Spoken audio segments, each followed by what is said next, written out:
My Thomas Story Library, Bulgy. This is a story about Bulgy the bus. He came to work on the island of Sodor during the busy season. He thought he was better than all the engines, so he tried to take their passengers away. It was the sightseeing season on the island of Sodor. The Fat Controller's engines were working hard. Their station was crowded with people. Duck, Donald and Douglas were taking passengers from the station to other parts of the island. Some passengers have been brought to Sodor by a big red bus called Bulgy. Bulgy looked at the crowded platform and frowned. "I wouldn't have brought more passengers if I'd known how many were here already," he said. But they are all really enjoying themselves," said Duck. "Pah!" replied Bulgy crossly. Duck thought Bulgy was very moody. Bulgy was rude to all the engines. Every time he saw them, he shouted, "Down with the railways!" He said railways should be closed so coaches, buses and cars could do everything instead. The engines thought Bulgy was rather silly, but when another bus arrived to take Bulgy's passengers home, the engines were worried. This meant Bulgy was going to stay on the island. Would he really get the railway closed down? What would the engines do then?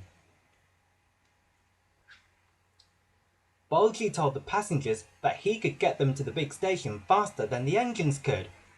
"That's rubbish," said Duck. "It's much further by road." "Yes," said Oliver, "but Bulgy says he knows a shortcut." That evening, Duck was about to start his final journey of the day, but he only had a few passengers aboard. He waited for a few minutes, hoping more would turn up, but none did. Just then, Duck heard a loud toot toot. Bulgy was leaving the station. He had a sign on his side saying "Railway Bus." Most of Duck's passengers had gone with Bulgy because he had told them he was working for the railway. "Stop!" called the railway staff as Bulgy pulled away, but it was too late. "Yaboo snobs!" Bulgy said as he roared away with the passengers. Duck and his carriages, Alice and Mirabelle, set off on their journey with the few passengers they had. "Bulgy is a nasty old thief," said Alice to Mirabelle. "He's taken our people."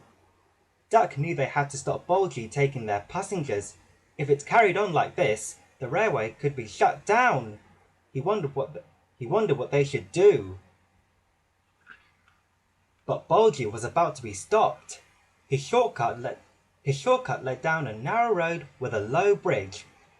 As he rushed under the bridge, there was a sudden screeching noise and he ground to a halt. He tried to move forwards and he tried to move backwards, but it was no good. He was totally stuck. Cars and coaches beeped angrily at Bulgy because he was blocking the road. "A tall bus like you should never have gone down this road," they said. Bulgy's passengers were furious. "We should have gone with Duck," they said. He would never have let us down like this. We're going to miss our train at the big station and it's all your fault," they shouted at Bulgy. Bulgy didn't say a word. As Duck reached the bridge, a man appeared by the track waving a red warning flag. "Danger!" he cried. A bus is stuck under the bridge." Duck moved slowly forward. He saw Bulgy under the bridge. "So, that is Bulgy's so-called shortcut," he laughed. Bulgy held his breath as Duck slowly moved over the bridge. "The bus tricked us," said Bulgy's passengers. "He said he was working for the railway, but he lied. Can we go with you instead?" Duck agreed and took all the passengers to the big station in time for their train. The passengers promised they would always travel by train from then on. Bulgy was left under the bridge. He had to wait all night before he was rescued. He didn't learn his lesson though. he still thought he could take over the railway. But by then, everyone knew that it was faster to go by train, so they all travelled with the engines instead. Bulgy decided to retire. He asked the farmer if he could live in his field and look after his hens. The farmer agreed. From that day on, Bulgy was much happier. The hens enjoyed hearing about his grand adventures on the bus route and how terrible engines were. They didn't know any better, and Bulgy felt proud because the hens produced more eggs than ever before.